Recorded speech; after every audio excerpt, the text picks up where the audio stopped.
kingdom by the might of my power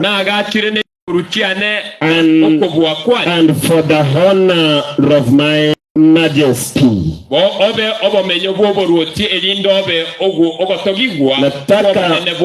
Nataka utizame mstari wa 30 vizuri. Anasema the king speak and said, is not this great Babylon that I have built for the house of the kingdom by the mighty of my power and for the honor of my majesty.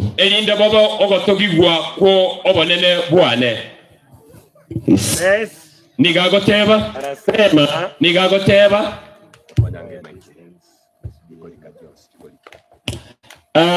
verses number 30. The king exalts himself instead of exalting the God who has made him to be great. But instead Nebukadneza anajiinua. Anasema, je, hii sio Babeli ambao nimejenga mimi mwenyewe? Pendwa, sijui kama mtu anaona kiburi pale. Amen. Amen. Sijui kama mtu anaona kiburi pale. Watu wameona kiburi pale. Haleluya kanisa. Haleluya. Sijui kama umeona kiburi Babeli. Hii sio Babeli niliyojenga kwa nguvu zangu mwenyewe. Wapendwa, ni kweli Babeli ilijiinua. Ni kweli Nebukadneza alijiinua. Akasema, si mimi nimejenga kwa nguvu zangu mwenyewe. Ni kweli kuna wengine wanapokuwa wanaendelea kidogo wanasema ni kwa nguvu zao.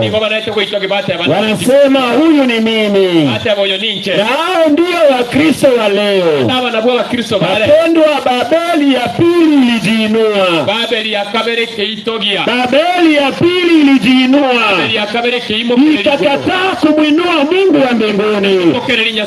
Wapendwa, ninaambiwa ya kwamba Babeli ya pili ilijengwa kwa kiburi na ubinafsi. Babeli ya kwanza ilijengwa kwa kiburi na ubinafsi.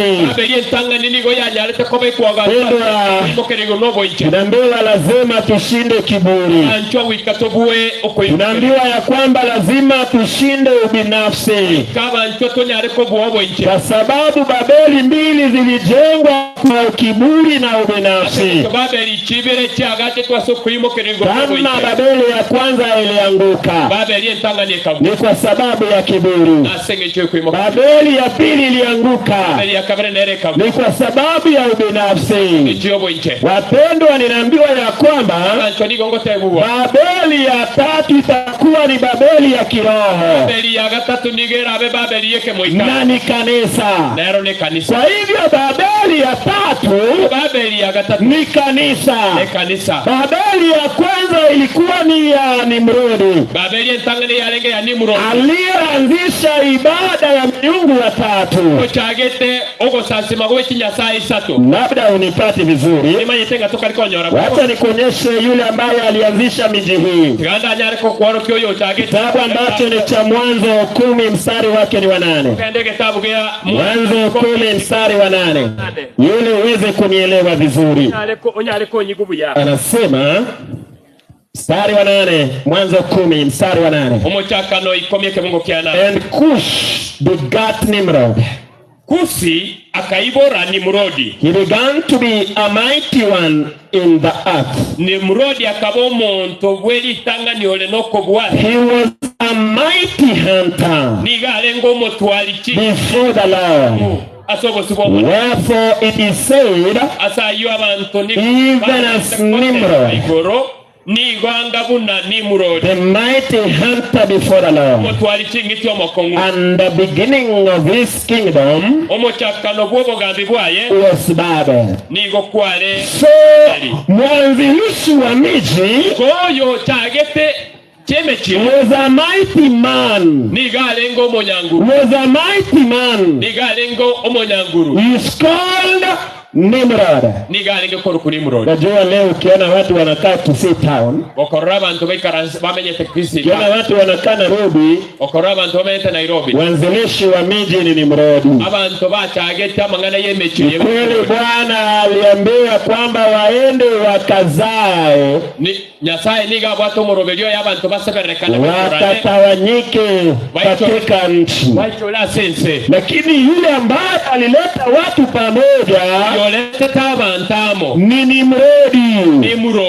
Akawaweka pamoja ili awaweke kwenye mawazo mamoja na watawanishe kutoka kwa ibada. Kwa hivyo Babeli ikawa ndio chanzo cha ibada ya miungu mitatu, ambayo leo haiko ndani ya sanctuary. Haiko ndani ya sanctuary. Kwa hivyo Babeli ya kwanza Bwana aliangusha. Babeli ya Nebukadreza Bwana angusha. Babeli ya tatu inaambiwa ya kwamba itaangushwa. Kwa nini inaangushwa? Imekataa ujumbe wa Mwenyezi Mungu. Babeli ya tatu ni Babeli ya kiroho. Wale ambao walipewa jumbe. Babeli ya tatu ni kanisa. Ningependa tuweze kuelewa jambo tu, ili tuweze kuelewa jukumu ambalo kanisa lilikabidhiwa. Wacha tupate kanisa la Mwenyezi Mungu, ili tuweze kuelewa ni kweli imezungumziwa namna gani katika maandiko. Kitabu ambacho ni cha Ufunuo wa Yohana 6 Isano nemo aya yake ni ya pili. Wende 6 aya yake ya pili. Kwa nini kanisa hili basi litakuwa Babeli tena?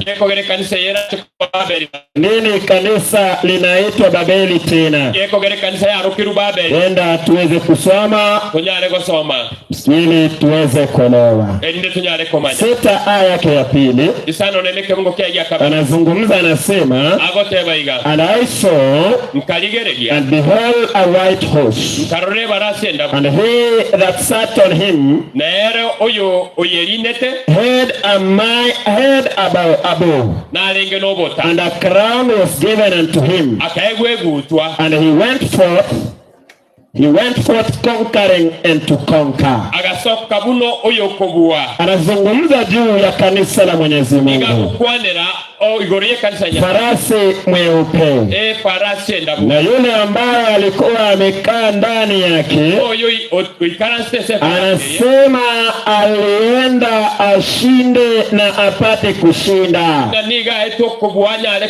Ni kweli kanisa Mwenyezi Mungu baada ya mwaka wa 1844 nilipewa nguvu liende likishinda tena na lipate kushinda, liende likishinda tena lipate kushinda. Hayo ndiyo jukumu kanisa lilikabidhiwa.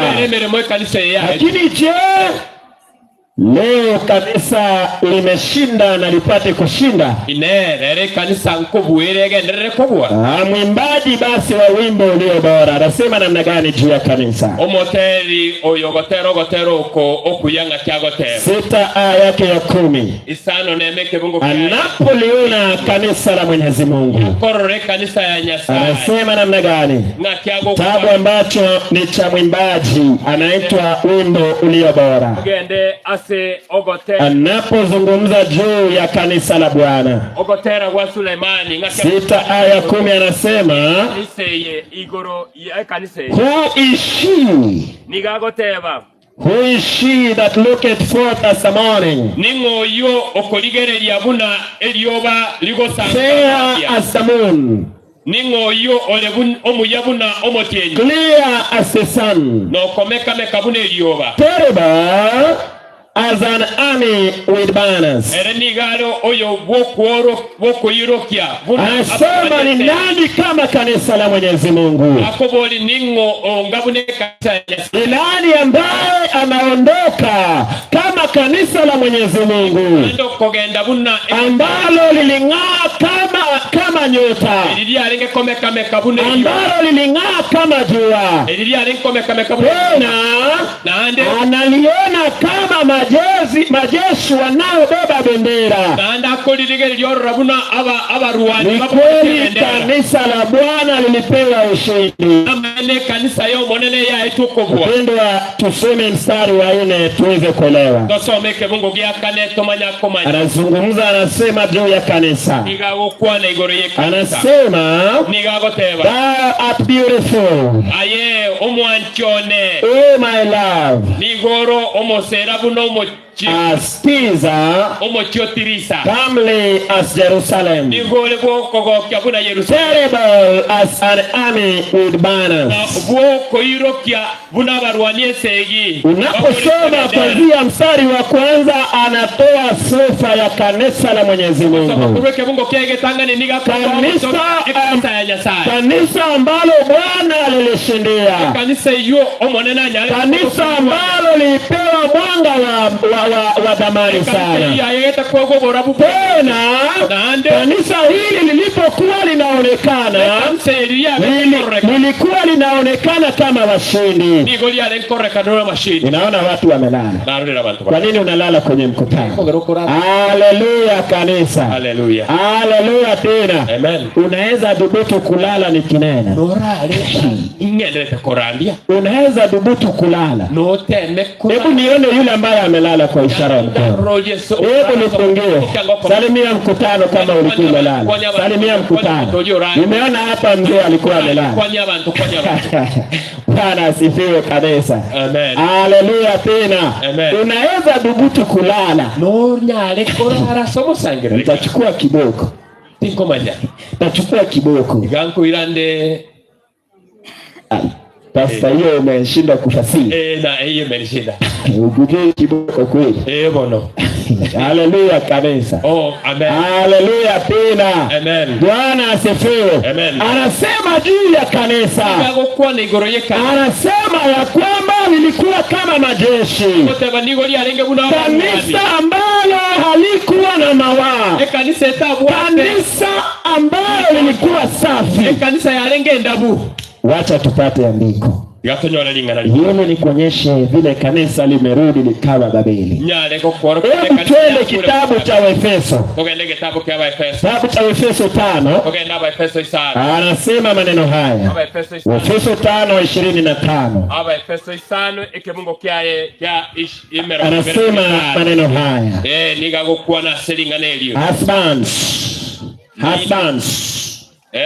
Husbands, love your wives, even as Christ also loved the church and gave himself for it.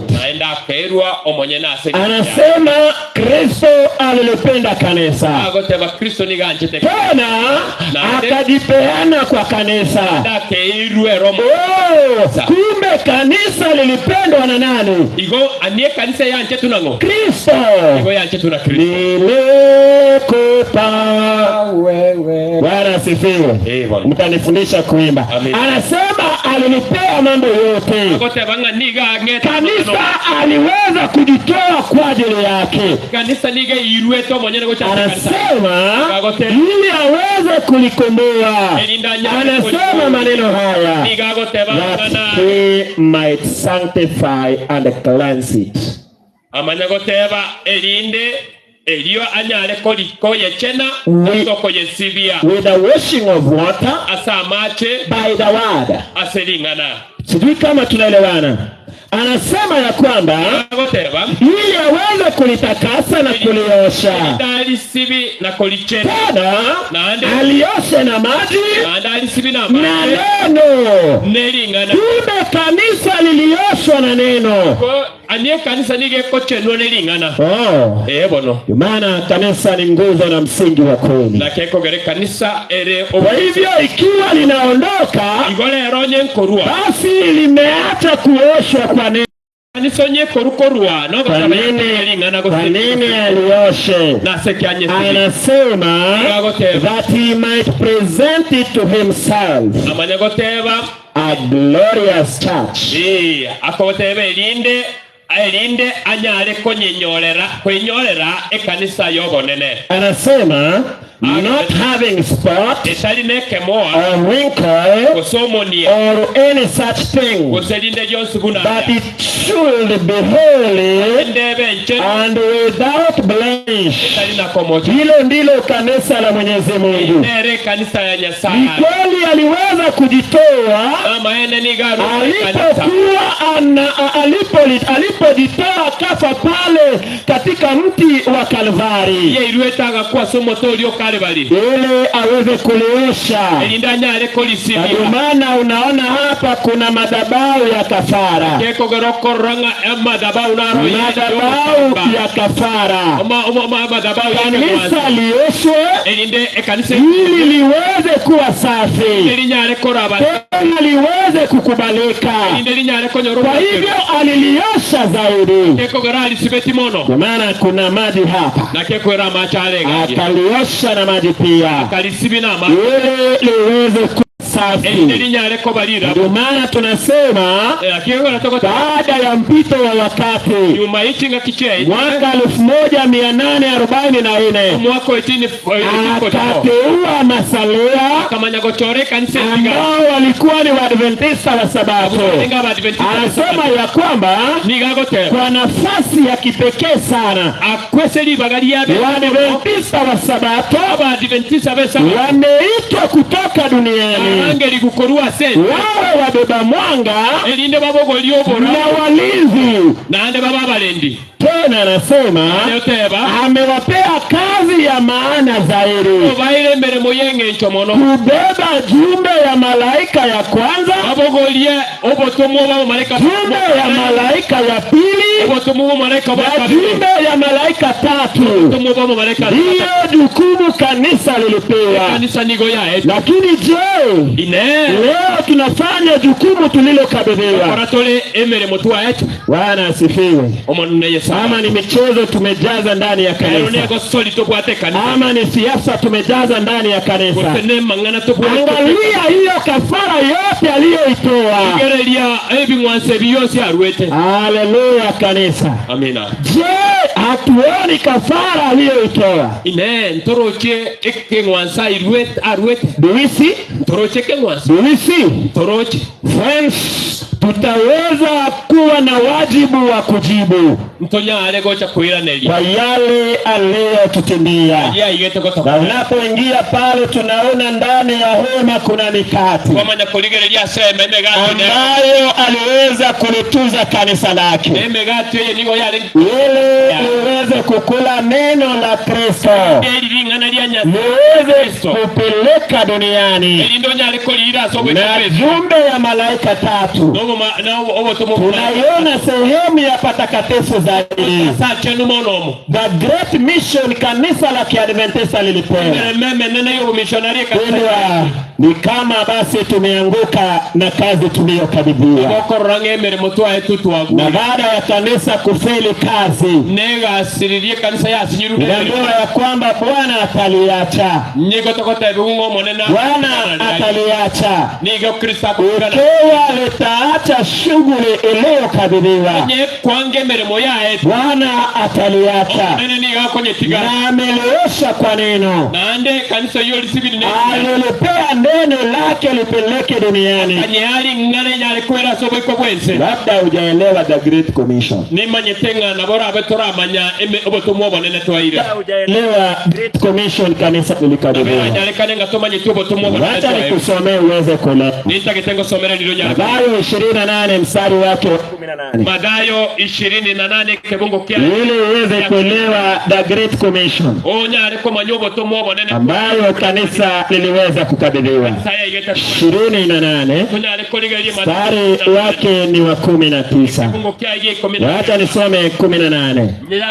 Yesu anasema, Kristo ni Yesu anasema maneno haya. Kristo ni gago tabama ngane. And Jesus came and spake unto them, saying, Yesu agachagatebi akabatebi. all power, Na eirwe all power okobwago is given unto me na eirwe okobwago in heaven and in earth. igoronense In heaven and in earth. He igoronense says, go ye therefore agataba ga and kigenda teach all nations. genda ga kigenda moko.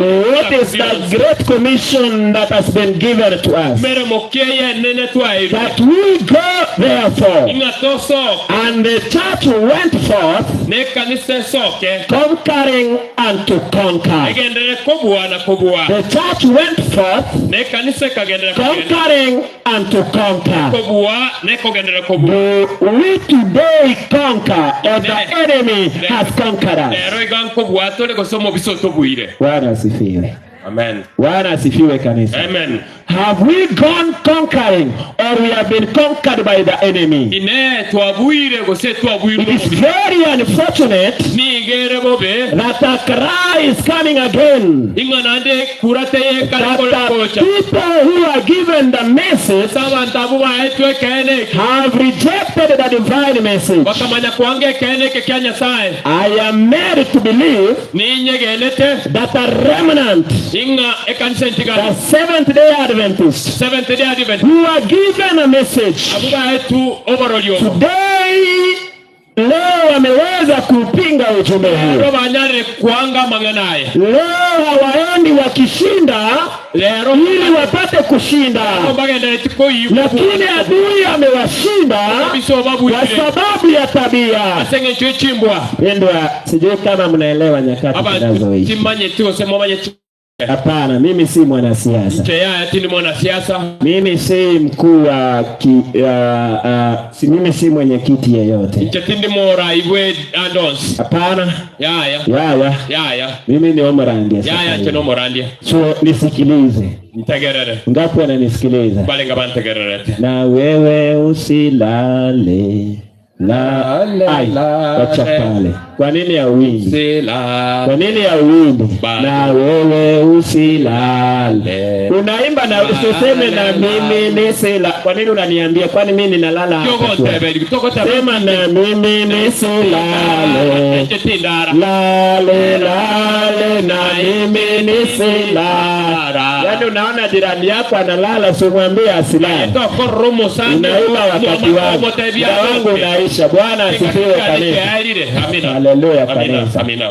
Haleluya pina. Amina. Bwana asifiwe. Amina. Wangapi anasema tuendelee mbele? Abande mbalenga bate batogenda. Wangapi anasema twende mbele? Mbalenga bate batogenda. Basi twende mbele.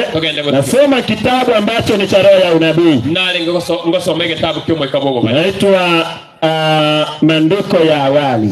Goteba igoro ya early writing. Maandiko ya awali. Early writing. Wacha nisome kurasa yake ya 24 pale. Gosoma 62 pages. Ni jambo ambalo limekuwa likinikereketa sana. Nelingana liabaya liko nchanda imeyenkoro sana. Anasema Ni goteba. time is almost finished. Chingaki chiarolekane ko. Kanisa, time is almost finished. Chingaki chisire ko era. Do you reflect the lovely image of Jesus Christ as you should? Ile nkoro kyolo omugwekano bwo bwanchani bwa Yesu Kristo. I was pointed to the earth I was pointed to the earth. Kamanya koro kigwense. And so that there will have to be a getting ready Kamanya koro kigunga koga neiri abantu bayali. among those who have of late embraced the third angel's message. Abantu baga neri koyali ngani bali babwatira obutumwa bwa malaika batatu. Get ready, get ready, get ready. Kabange.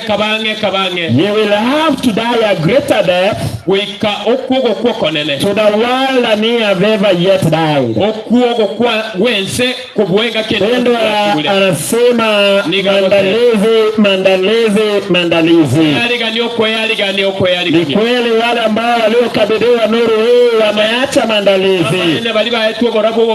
Hawaelewi mahali tulipo. Hawaelewi ya kwamba adui ameingia ndani ya kanisa. Hawaelewi ya kwamba leo amekuwa Babeli. Hawaelewi ya kwamba kilio tena kinakuja ili waweze kuondoka Babeli. Anasema 7 nukta ya kwanza. Heaven will be cheap enough. Heaven will be cheap enough. We obtain it through suffering. Kuna jambo langu ni hili. We must deny self all along. We have to deny self all along. What brought Babel down? What brought Babel down? Pride. Selfishness. Now we are told as a church of God, anasema ya kwamba we have to put self aside and let Christ alone to be exalted. We must deny self all along the way. Die to self daily. Let Jesus alone. Maybe you have your own Babel. Maybe your house is Babel. Maybe your church is Babel. Now my call today that you may let self alone, that Christ might be exalted. Bwana asifiwe. Amen. It was self that brought the ancient Babylon down. It was self that brought the king of Babylon down. It will be self. It is self that has brought the current Babylon down. Now we have the fourth angel enjoining the third message, crying to the people of God, that those who are in Babylon, they may come out. Come out of your selfishness. Come out of your pride, that Christ might be exalted. That is a great message to us today. Remember the great commission committed to us. Wacha tuangalie jumbe ya malaika wa pili ili niweze kumaliza. I'm rushing time. Sijui kama ni time inanikimbiza ama mimi ndo nakimbisha muda. So tuangalie na mtatuzawadishia pale. Sababu ninashindana na muda. Sijui kama muda utanipiga ama nitaibwaga chini. Lakini sijui kama ninapomaliza mtu atakuwa ameelewa jambo. Kitabu ambacho ni cha Ufunuo wa Yohana 14 mstari wa 8. Anazungumza juu ya kanisa balo ni Babeli ya kiroho. Kwa nini jumbe ya malaika ya pili inakuja? Kwa nini inakuja baada ya jumbe ya malaika ya kwanza? Malaika ya kwanza anazungumza juu ya ibada. Anasema mcheni Mungu na kumtukuza, Banga mwiruke Nyasaye na kwa maana saa ya hukumu yake imekuja. Insensa yoko ga. Kwa hivyo jumbe ya malaika ya kwanza ana maneno mane makuu. Hebu iangalie pale mstari wa 7. Maneno manne makuu. Jambo la kwanza ni kumcha Bwana. Jambo la pili ni kumtukuza Bwana. Jambo la tatu ni hukumu. Na jambo la nne ni kumsujudia yeye. Je, umemtukuza Mungu? Kwa sababu ukikataa maneno haya mane, inaambiwa ya kwamba wewe ni Babeli. Je, unamtukuza Bwana?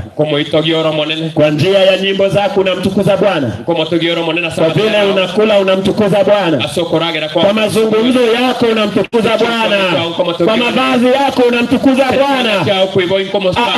Je, unamtukuza Bwana kwa sabato? Maneno makubwa. Na ndio maana malaika wa kwanza anahubiri matengenezo makubwa.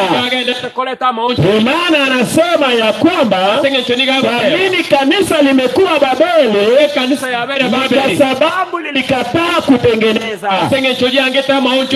The church stopped reforming. Why the church is becoming Babel? The church has ceased reforming. Kwa hivyo imebaki na ujinga wa zamani.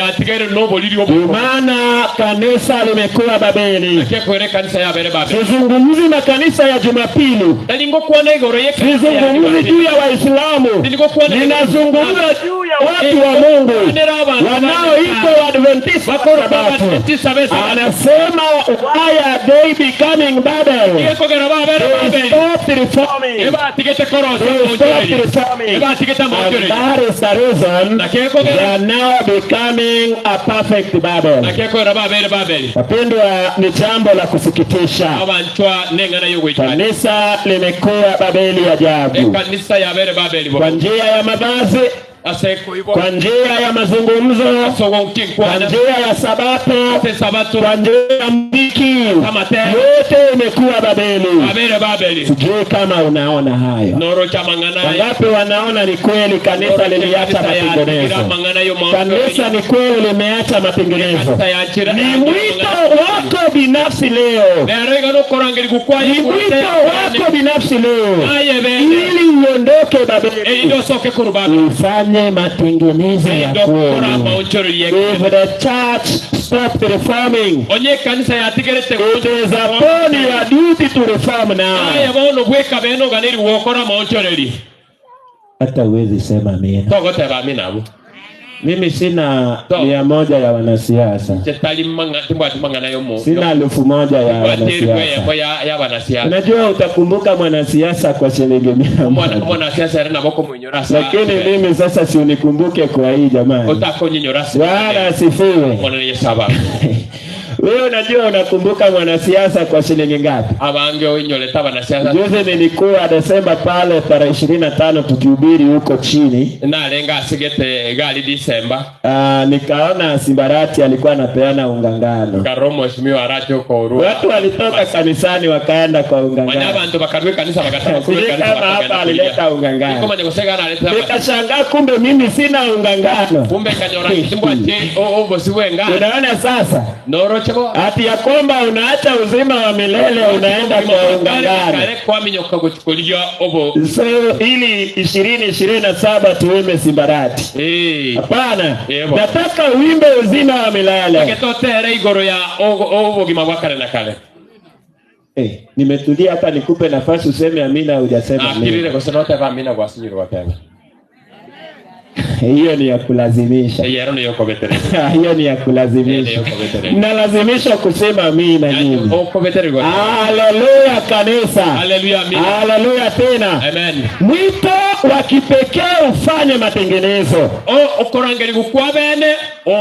Ili uweze kumwabudu.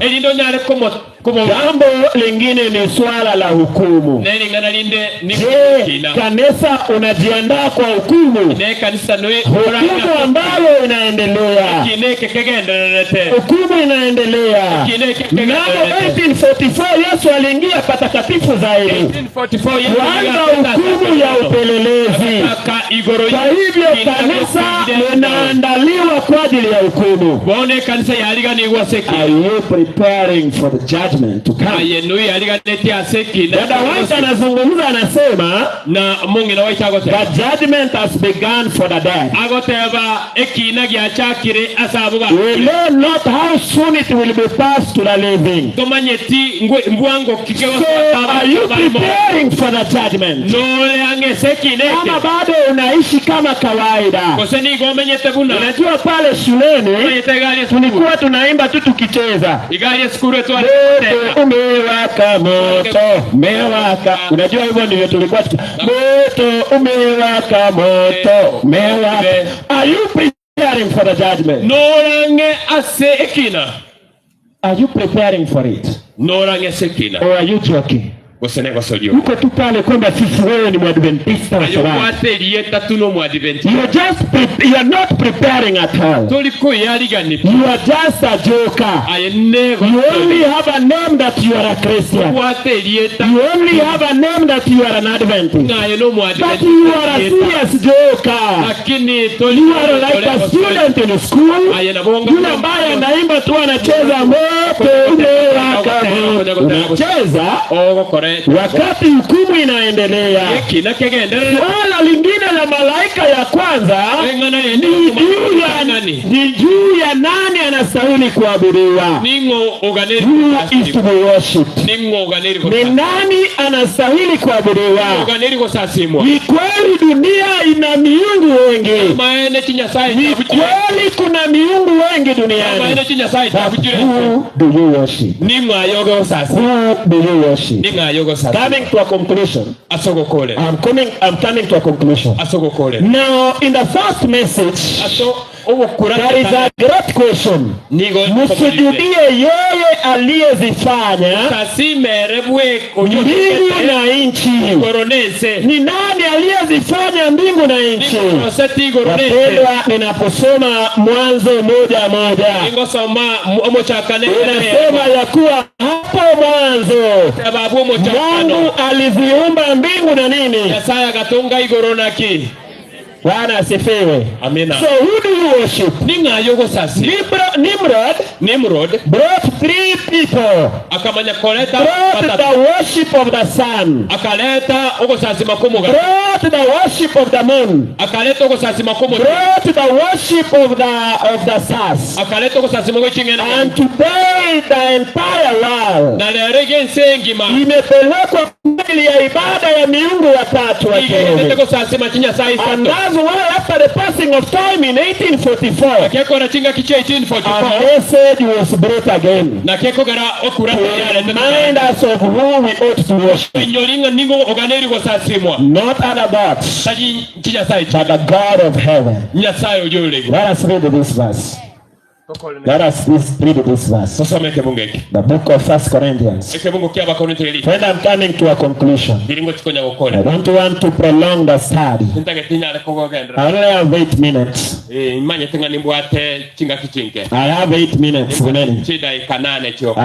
Leta tusome wa Korintho wa kwanza 8 mstari wake ni 4. Anasema namna gani? Anasema namna gani? Anasema maneno haya anayasoma akisema hivi: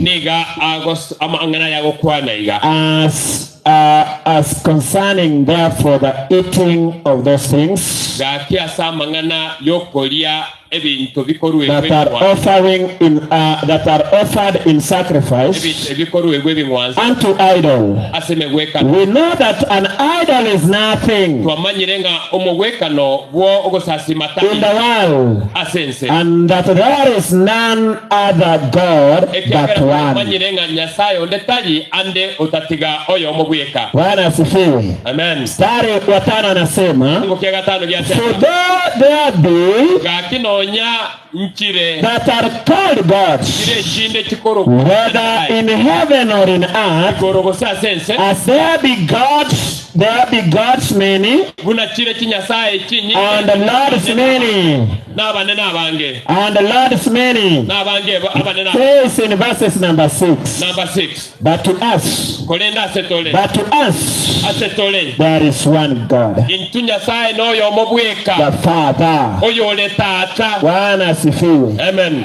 Ni kweli kwa dunia kuna nani? Nama ene kinyasaye Kuna miungu wengi, kinyasaye chire kuna miungu wengi, asense kuna mabwana wengi, lakini anasema lakini asetole unto us, asetole asetole there is only one God, nyasaye noyo omugweka the Father. nere tata bweka. Umesikia hiyo kitu kweli? Kwegurengane Umesikia hiyo kitu kweli? kwegurengane The Father. okorokutata Umenipata?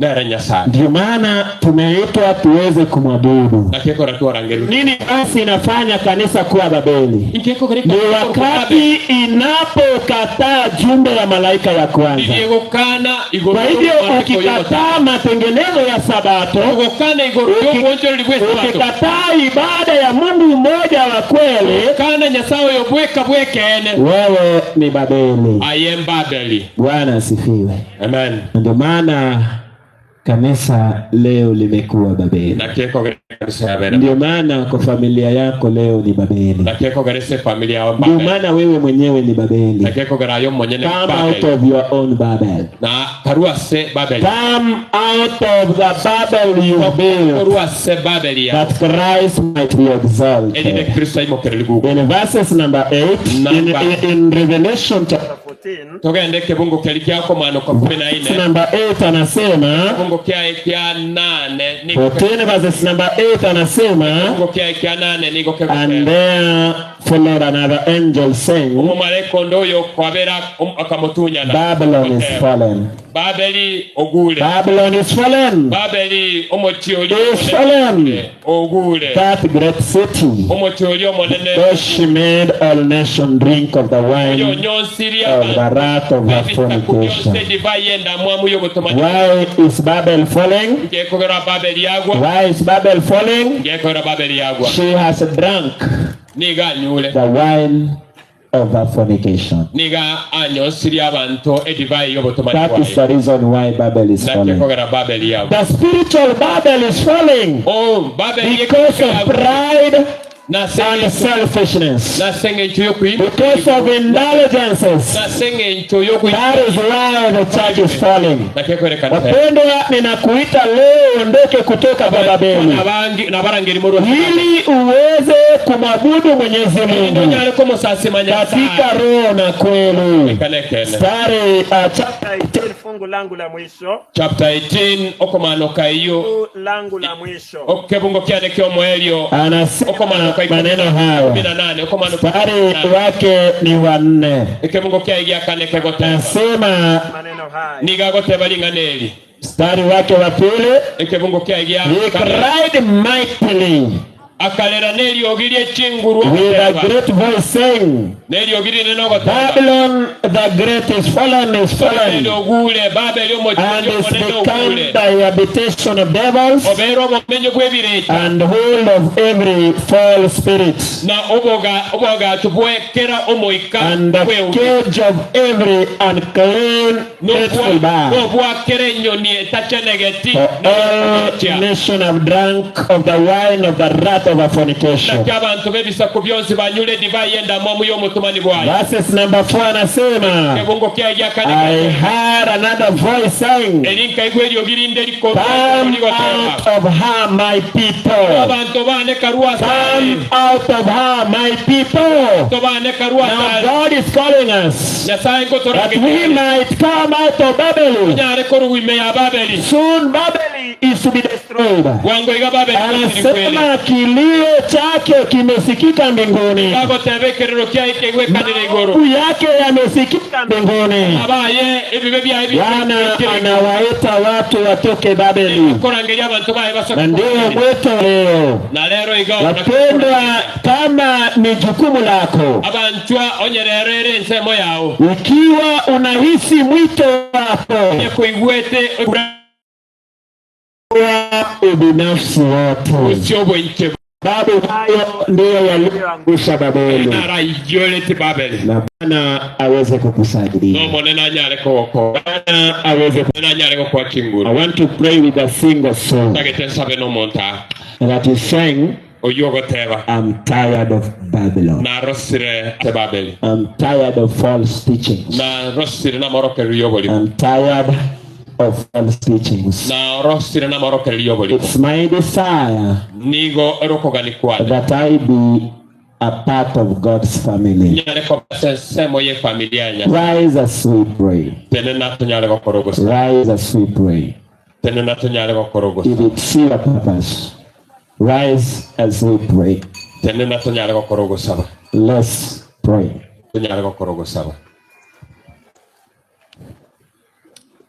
Baba, katika jina la Yesu Kristo, tunakushukuru kwa sababu juma nzima umesema na wana wako, na sauti yako inakuja, sauti inayosikika kwa nguvu na kwa uhakika. Ni sauti ambayo ni ya kweli, isiyo na shaka yoyote.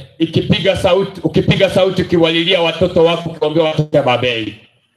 Mafundisho mabaya, mafundisho ya upotovu yameingilia kanisa lako. Kanisa lako limeacha misingi ambayo uliolianzisha mwaka wa 1844 mpaka leo hivi, na misingi hiyo imeweza kuweza kupotea na nguzo zake.